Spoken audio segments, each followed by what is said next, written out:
Assalamualaikum warahmatullahi wabarakatuh. So today we are from group 4 and we will present to you about our project titled Chicago Creek Disaster. Okay, so I will introduce our team member. Okay, first it's me, Muhammad Farid Haikal bin Muhammad Rosli, and next our member is Muhammad Arshad bin Anwar, Muhammad Firdaus bin Samsudin, and Nurul Ainiyati binti Budiman. Okay, so we go to our introduction of our project.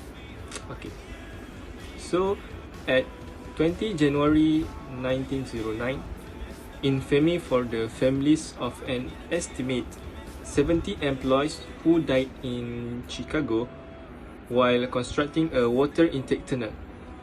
Okay, in a water that was only used on a temporary basis, a fire broke out.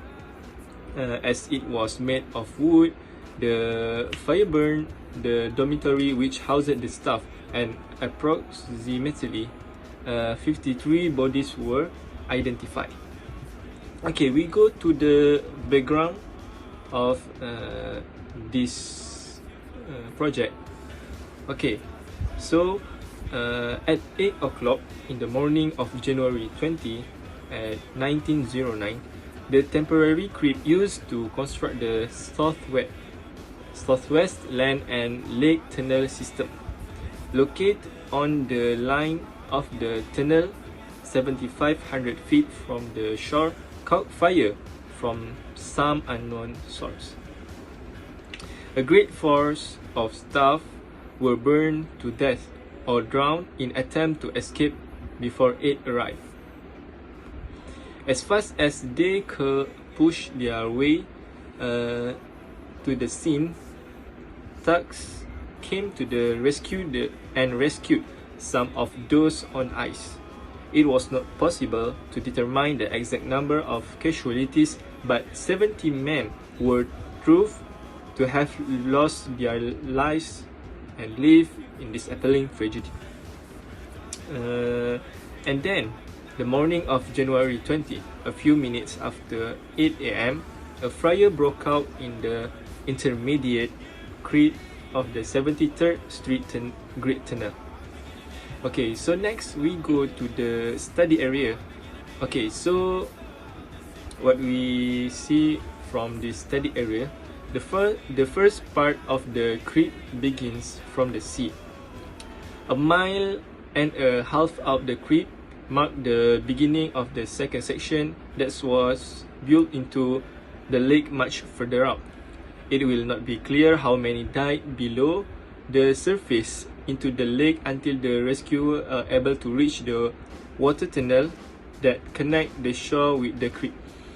Okay, the air pressure that was used, and as the generating plant was disabled shortly after the fire was found, it is assumed that those who were working in the tunnel must have died, and most of the bodies taken from the ruins of the creek were found near the mouth of the tunnel, and as the flames crept towards them, the panic-struck men obviously rushed into this spot as a last hope.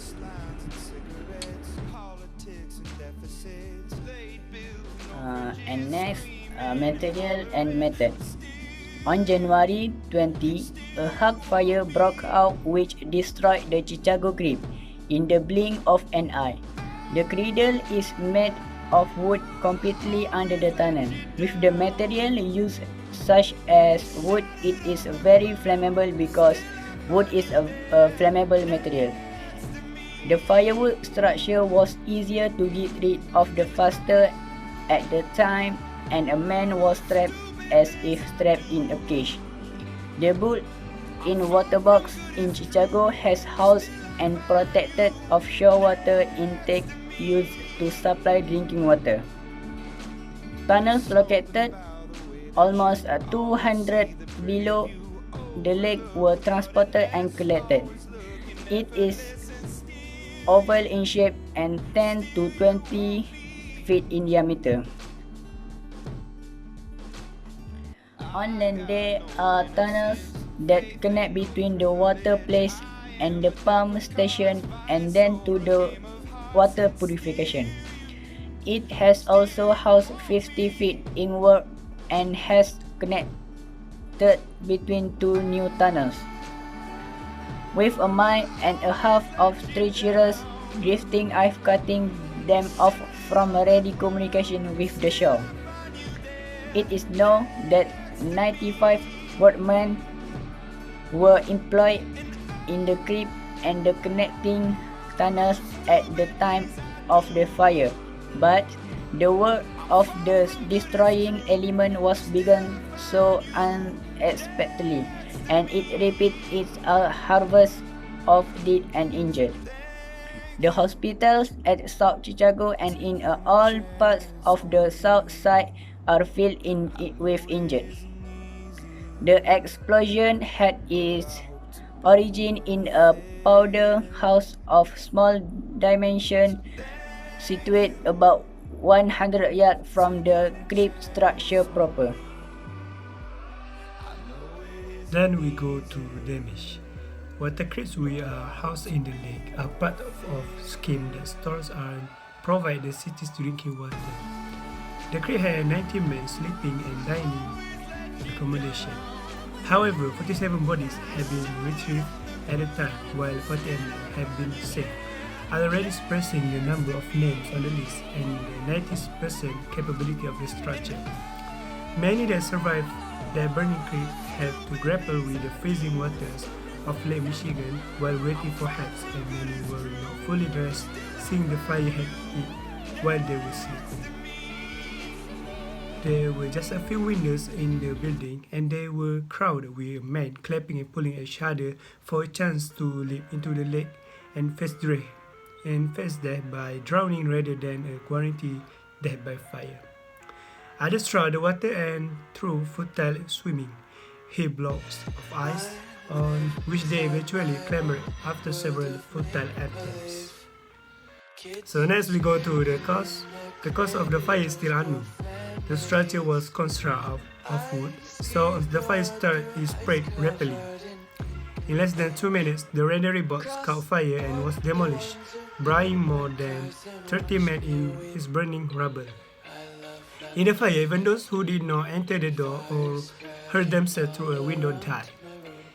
Fire was firing in every direction, and the sharp sound of percussion kept bursting at intervals, punctuated the shrieks of the men who had been crazy with agony and risk, dying and singing and whistling. The motor cries of the men who were brought alive and being incinerated soared above it all. So we go to the investigation. The burial site of the men killed in the January 20, 1909 Water Creek fire. The hypothesis became rampant. One was the fool was used to attempt to control bedbug infestation in the creek. Another theory was the reckless worker dropped a torch in a room where dynamite was stored and he might have thrown some explosive to the floor. During the building of the Dunn Water Creek, a temporary structure caught fire, killed hundreds of men in 1909. They could also discover that the fire began without an explosion because, for whatever reason, the dynamite did not detonate. There was no single bolt or other craft within a mile of the creek. The staff had not been instructed to know what to do in the event of a flood, that there were no vessel or life raft, and that there were just 12 or 15 lifeguards on the creek. And next, danger.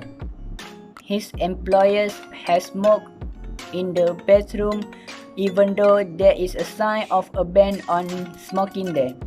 With the stubbornness of his job has resulted in the occurrence of the charge is the cause of the chicory bug. That is a danger if he smoke a place surrounded by wood because wood is a structure that burn quickly. One of the negligence of his own employees because he has dropped a torch in the bedroom where dynamite is stored, causing a fire to occur at such a rapid rate. It involves the life of his own employers because the Chicago cradle was built in underwater, and in the event of any of his employers, it will not be easy to escape immediately. Carelessness is a part of definition of recklessness. The careless act can lead to unintentional accidents such as a collision and causing death. The human body is unable to survive and cause fainting. Each material fire produces different reactions, including a chain of reactions that will disrupt the nervous system. The burning of solids such as wood will release alcohol, acetone, methane, and water vapor. The safe zone in the basement is cleanest during a fire. In the village of Zion, the physiological factors of the human body determine the extent to which the victim is able to survive in the face of a drowning situation. The heat from the fire is also very dangerous for the lungs. Respiratory assistance should also be given to victims who inhale thick smoke to increase the oxygen content in the lungs. The fire incident is very dangerous. It is because this is not something that can be played around with, and we must not be too careless. Like smoking in a place surrounded by wood, because wood is flammable.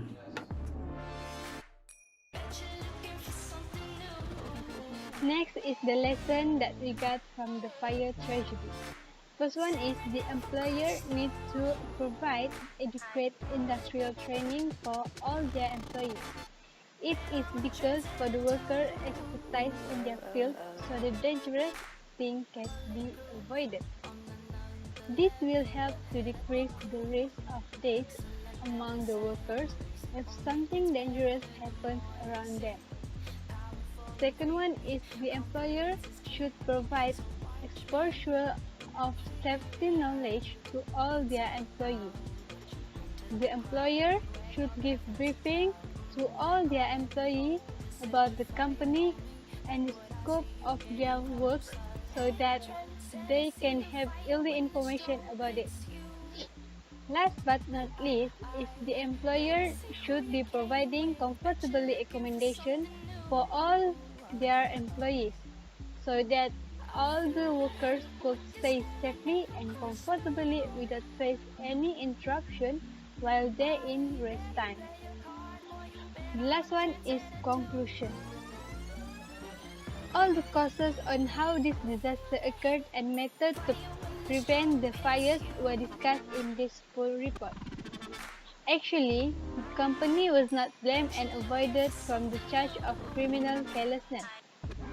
This decision was made because the cause of the fire unable determined by the investigator.